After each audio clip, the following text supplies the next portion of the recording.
Iron Man 3. The Mandarin must be stopped. It's about to rocket into the China market 2 days before it opens in the US. And it has a couple of secret weapons.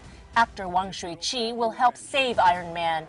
And actress Fang Binbin makes a special appearance in a made-for-China only version. If special made-for-China content is what it takes to appease the authorities, expect a lot more to come.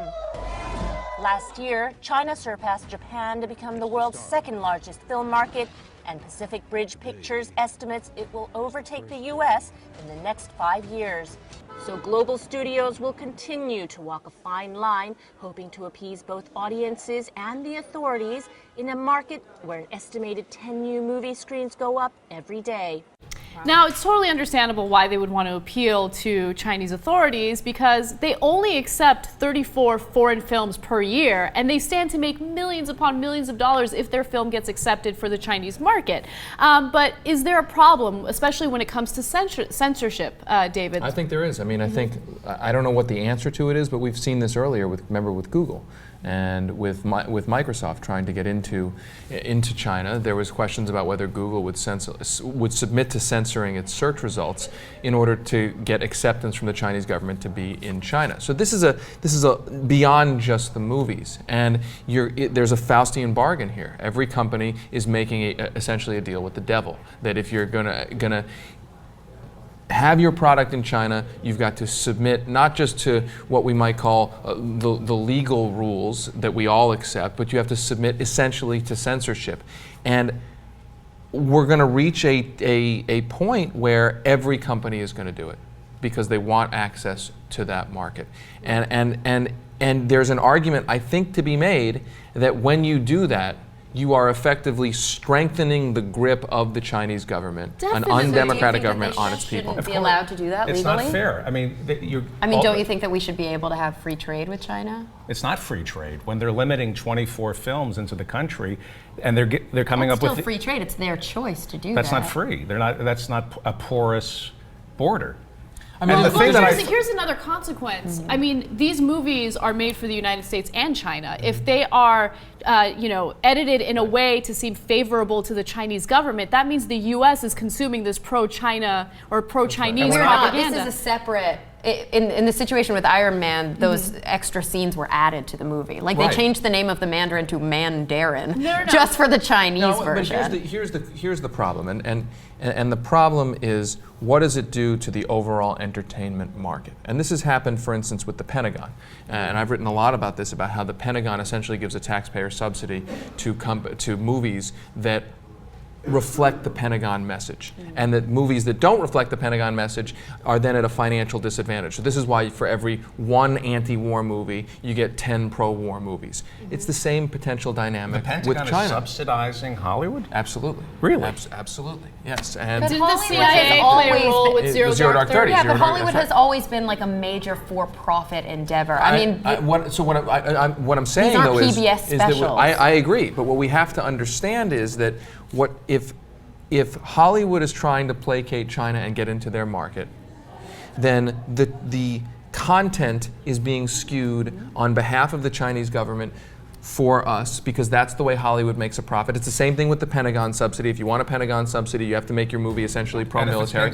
And the danger is that nobody. That's right. And the danger is that it's the most powerful form of propaganda because it is embedded in content that is not seen as political. That's the most powerful form of propaganda. When you see a political commercial, your filter gun is like, well, I'm looking at a political commercial. But that's why it is so important for journalists to do their job and to expose these things, because I don't think that there's any answer to this problem. Yes, there is. The answer is, I write a movie, I sell it to China, and I say what they say to me in a Chinese restaurant. No substitutions. And then they don't buy your movie. But here's a more realistic example of how it's dangerous. If somebody wants to make a movie, an important movie that let's say would sell a lot to American consumers, and world consumers, about, let's say, the evils of the Chinese government. Yeah.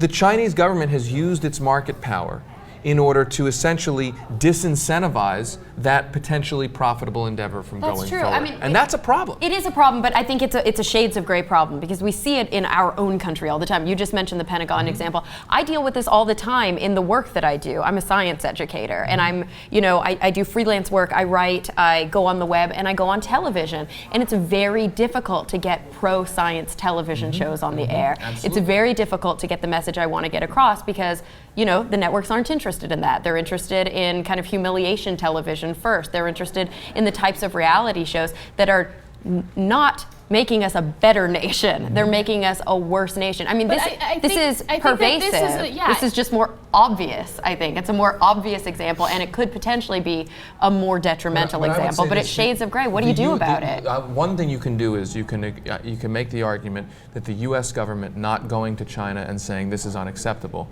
is essentially the U.S. government endorsing the idea of content for Americans being skewed towards China. I mean, essentially, that is what China. The situation here, the content is not for Americans. They made a separate version of the movie. They did. Hold on, but I want to clarify something. In this case, they did because they had enough money for their production to do two separate versions of the movie. It's not far-fetched to believe in the future a certain movie might not have the budget to make two different versions, That's right? China is coming to our government when it comes. Forget about entertainment products. They're coming to our government saying you got to let our imports into your country. To wipe out vast amounts of manufacturing industries in the country. Our government has an obligation to go back to China and say, okay, listen, if we're going to let you wipe out, let's say, our tire industry or our steel industry, one thing you can't do, if we're going to have a so-called free trade relationship, you can't say to our content producers that they have to meet political standards for what they're saying. But do you really think that our legislators are going to do that, or are they going to enjoy the profits? Well, I think our legislators are certainly corrupt and probably won't do that. But what I'm saying is we shouldn't use the term free trade when in fact it is not a free trade. It's a rigged situation.